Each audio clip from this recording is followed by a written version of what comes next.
Why is flying too slow with one engine deadly? That question goes to the heart of one of the most dangerous and counterintuitive aspects of multi-engine flight. When you lose an engine, your natural instinct is to slow down, to be cautious, to baby the aircraft. But in a multi-engine aircraft with one engine failed, flying too slow doesn't just reduce performance, it can kill you. There's a specific speed below which you will lose directional control, below which the aircraft will enter an uncontrollable yaw and roll toward the dead engine, and no amount of rudder input or pilot skill can stop it. That speed is called VMC, minimum control speed, and if you let your airspeed decay below it while maneuvering at low altitude, you're dead. The aircraft will roll inverted, enter a spin, and impact the ground before you can recover. In the Biffle Citation crash, the aircraft impacted just 1,800 feet short of the runway they were trying to reach. They were lined up, they were close, they almost made it. But something went wrong in those final moments, and one very real possibility is that in their desperation to reach the runway, they allowed airspeed to decay too low, lost directional control, and crashed. Welcome back to the channel. Today we're examining one of the most fundamental and deadly aspects of multi-engine flight, the relationship between airspeed and control, and why flying too slow with one engine failed is a death sentence.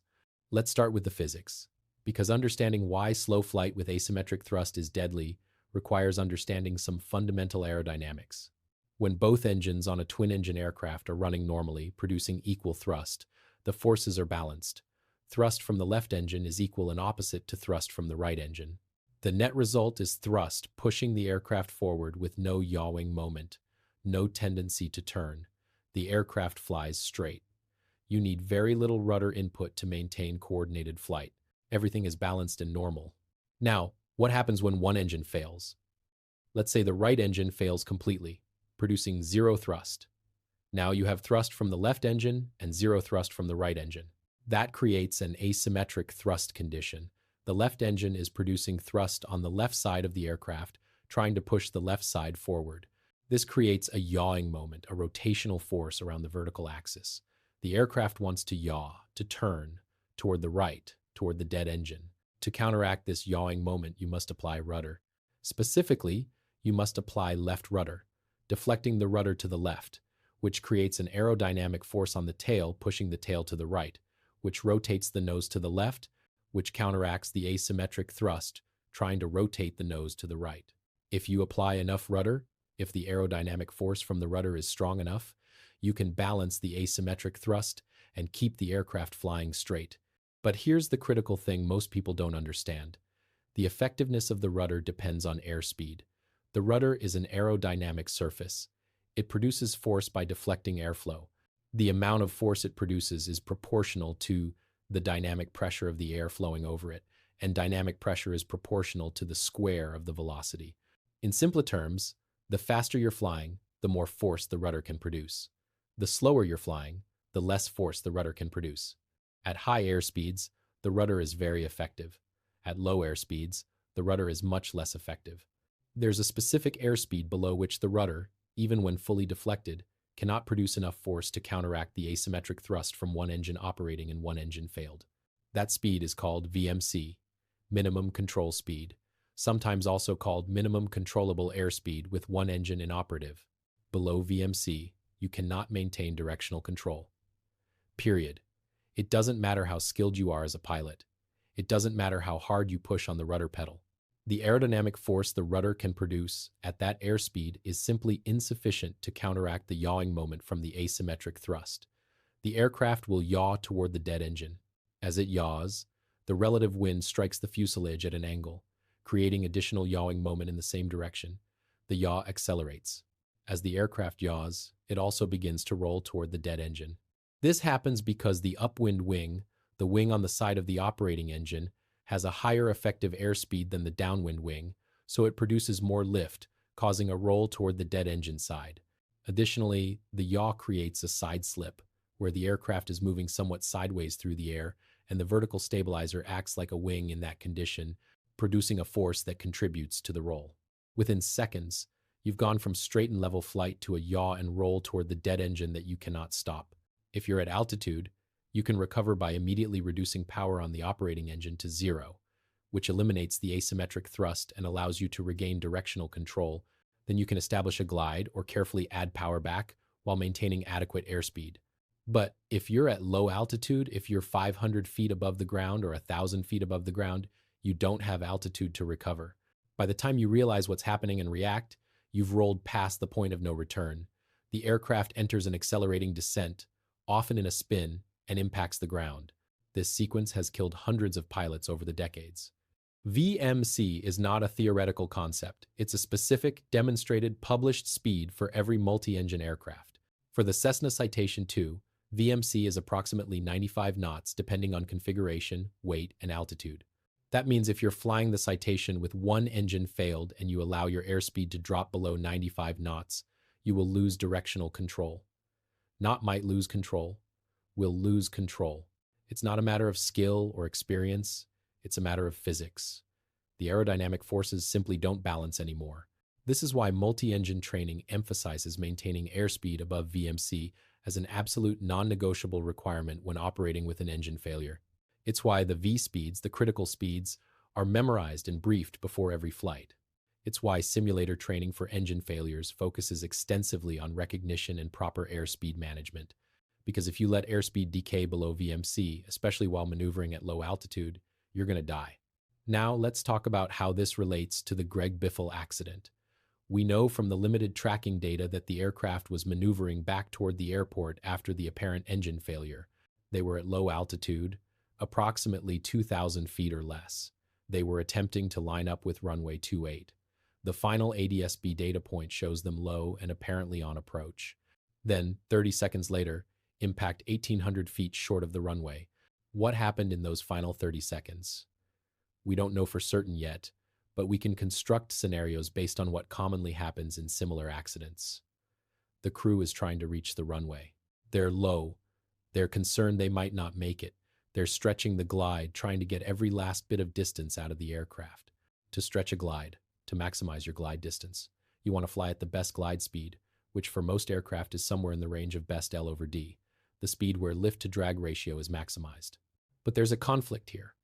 The best glide speed might be, say, 110 knots, but VMC is 95 knots. That gives you only a 15-knot margin. If you're focused on stretching the glide, if you're pulling back on the yoke, trying to raise the nose and reduce descent rate, it's very easy to let airspeed bleed off. 110 becomes 105, 105 becomes 100, 100 becomes 95, and suddenly you're at VMC with one engine failed while maneuvering at low altitude. If you're in a turn when you reach VMC, the situation becomes even more critical. Turning increases the load factor, which increases the stall speed, but it also affects VMC. The bank creates a component of lift in the horizontal direction which must be balanced, and the asymmetric thrust creates additional complications.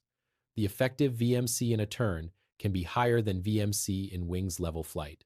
So you might lose control at 98 knots or 100 knots instead of 95 knots. Here's the deadly scenario. The crew is on approach, low and slow, trying to make the runway. They're at, say, 105 knots, which feels safe because it's above VMC. They're in a slight bank, making small corrections to line up with the runway centerline. Airspeed bleeds to 100 knots. They're focused on the runway, on altitude, on lineup. They don't notice the airspeed decay. 98 knots, 96 knots. Suddenly they're at or below VMC while in a bank with one engine failed. The aircraft yaws toward the dead engine. The bank increases, the nose drops.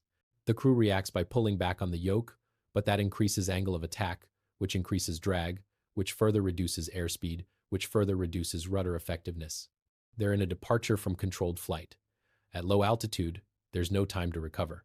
They're descending at an increasing rate. They impact short of the runway.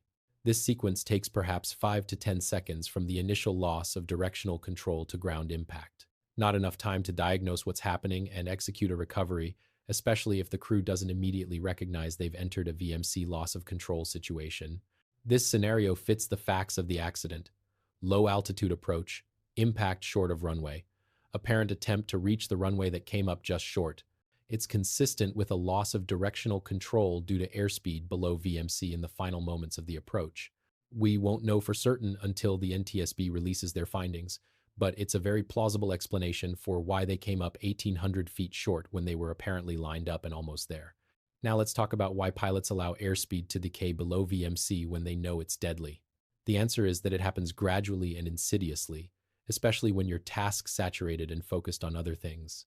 When you're managing an emergency, when you're trying to set up an approach, when you're maneuvering at low altitude in marginal weather, when you're concerned about making the runway, airspeed monitoring can slip to the back of your mind. You're looking outside, trying to see the runway, trying to judge your altitude and your lineup. You're scanning instruments, checking engine parameters, checking altitude. You're managing systems, trying to remember checklist items. You're thinking about configuration, whether to extend flaps, whether to lower gear. With all of this going on, the airspeed indicator might not get looked at for 10 or 15 seconds. And in 10 or 15 seconds, especially if you're in a descent or a climb or a turn, airspeed can change significantly. This is why the concept of the pilot flying and the pilot monitoring is so critical in multi-crew operations. The pilot flying focuses on flying, on maintaining control, on managing flight path. The pilot monitoring watches instruments, calls out deviations, monitors parameters like airspeed and altitude. If airspeed starts decaying toward VMC, the pilot monitoring calls out airspeed, or speed is low, or approaching VMC. This verbal call-out alerts the pilot flying, who can then take corrective action before the situation becomes critical. But if you're flying alone, if you don't have an effective crew member in the right seat who knows to watch airspeed and knows to call out deviations, you don't have that backup. You're doing everything yourself.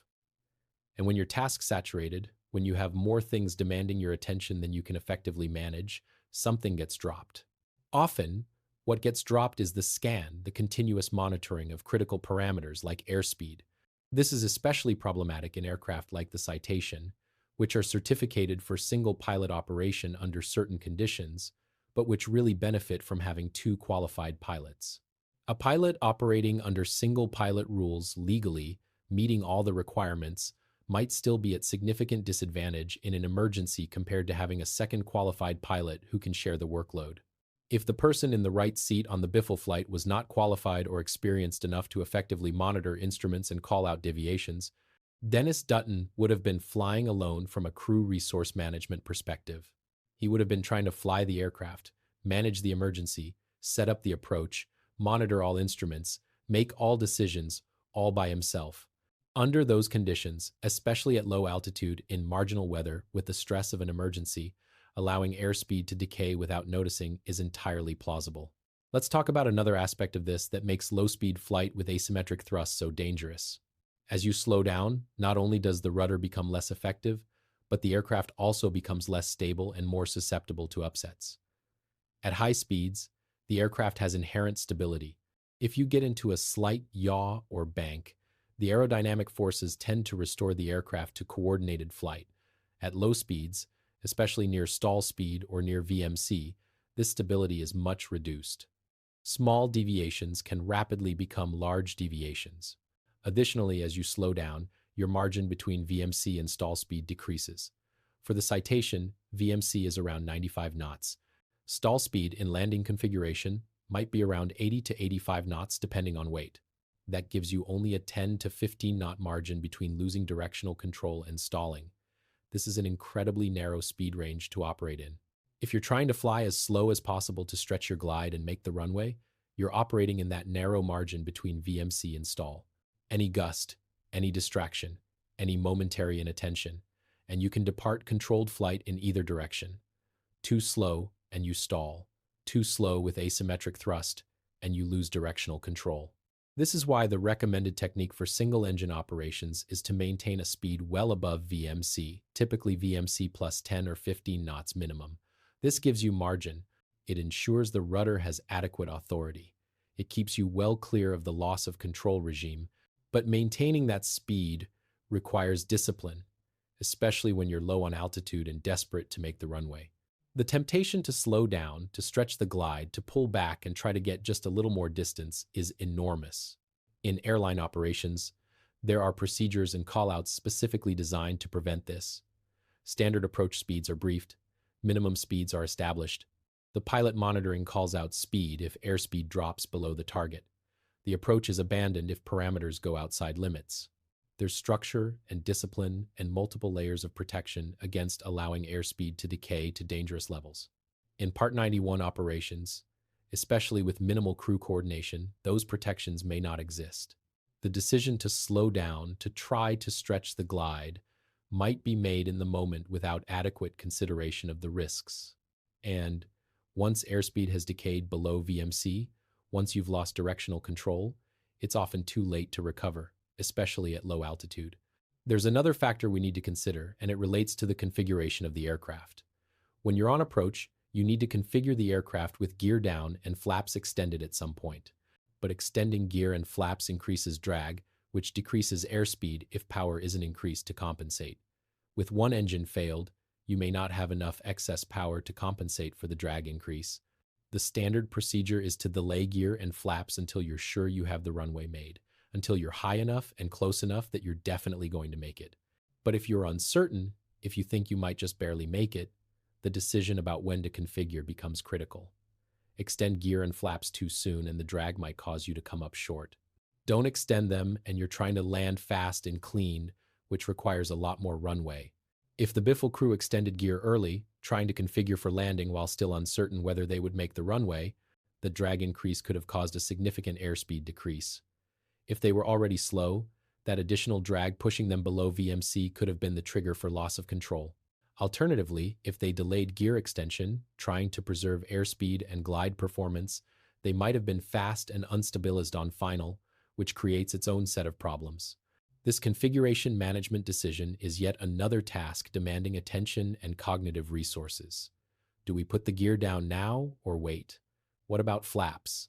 Are we configured for landing or still in approach configuration? All of these decisions have to be made while flying the aircraft with one engine, monitoring airspeed and altitude, maneuvering to line up with the runway, dealing with marginal weather, and managing the stress of the emergency. Let's discuss what the correct airspeed management should have been in this situation. When you have an engine failure and you're returning for landing, you want to maintain a speed that gives you adequate margin above VMC while still being slow enough to be configurable for landing. For the Citation, a reasonable target might be VMC plus 20 knots, which would be approximately 115 to 120 knots. This speed provides good margin above VMC, ensures adequate rudder authority, is slow enough to extend gear and flaps when needed, and is close to normal approach speed. Maintaining this speed requires discipline, and sometimes requires accepting that you might come up short of the runway. If maintaining 115 knots means you're going to impact 500 feet short, you might be tempted to slow to 100 knots to stretch the glide and make the runway. But that's a deadly temptation. Better to maintain a safe speed and land short in a controlled manner than to slow below VMC trying to make the runway and lose control. This is where the decision we discussed in the previous video becomes critical. If the crew had climbed to a higher altitude after the engine failure instead of immediately turning back from 2,000 feet, they would have had much more flexibility with airspeed management. From 5,000 feet, you can afford to maintain a higher, safer airspeed on approach because you have plenty of altitude to trade for distance. You're not desperately trying to stretch every foot of glide. You can maintain VMC plus 20, maintain good control margins, and still make the runway with altitude to spare. But from 2,000 feet, every foot of altitude is precious. You're calculating whether you can make it or not. You're tempted to slow down to extend the glide, and that temptation can be fatal. This is yet another way that the decision to turn back from low altitude instead of climbing first may have contributed to the accident. It put the crew in a situation where they felt pressure to fly slower than they should have to make the runway. There's one more scenario we need to discuss, and it's particularly insidious. What if the crew didn't realize they had lost an engine at first? What if they thought they had some other problem, maybe a control issue or a pressurization issue, and didn't immediately diagnose it as an engine failure? In that case, they might not have been mentally prepared for the VMC limitation. They might have slowed down without considering that they now had a VMC limitation they didn't have before. This could happen if the baggage door opening and the resulting noise and chaos masked the engine failure symptoms. The sudden yaw, the master warning lights, all of that might have been attributed to the baggage door situation rather than to an engine failure. If they secured the engine, ran the shutdown checklist, but in the confusion and stress didn't fully internalize that they now had VMC and single-engine performance limitations, they might have flown the approach as if both engines were operating, slowing to normal approach speeds without realizing they needed to maintain higher speeds for single-engine safety. Again, this is speculation.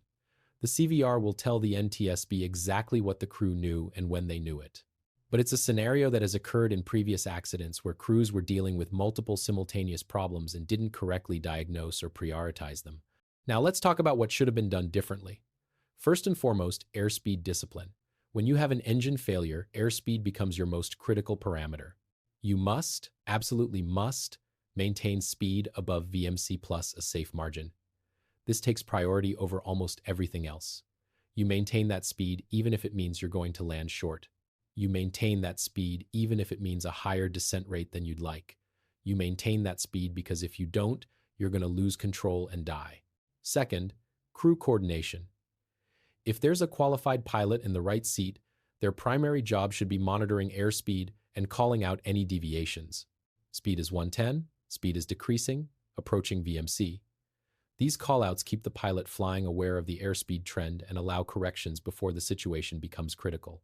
If you're flying alone, you need to force yourself to scan the airspeed indicator regularly, even when your task's saturated with other things. Third, altitude management. Maintaining adequate altitude provides margin for airspeed management. If you're high, you can maintain a higher, safer airspeed and still make the runway. If you're low, you feel pressure to slow down and stretch the glide, which puts you in the danger zone.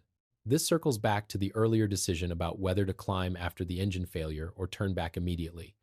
The altitude you have determines the margins you have for airspeed management. Fourth, configuration management. Be deliberate about when you extend gear and flaps.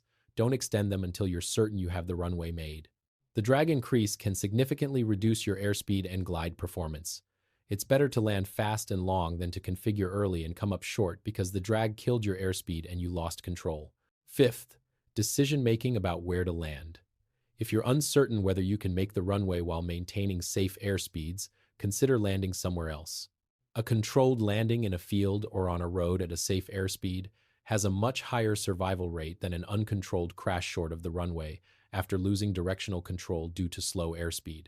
Don't fixate on making the runway if making the runway requires flying at unsafe speeds. The fundamental lesson here, the lesson that transcends this specific accident, is that airspeed is life when you have asymmetric thrust. VMC is not a suggestion, it's not a target. It's a hard limit below which you will lose control and probably die.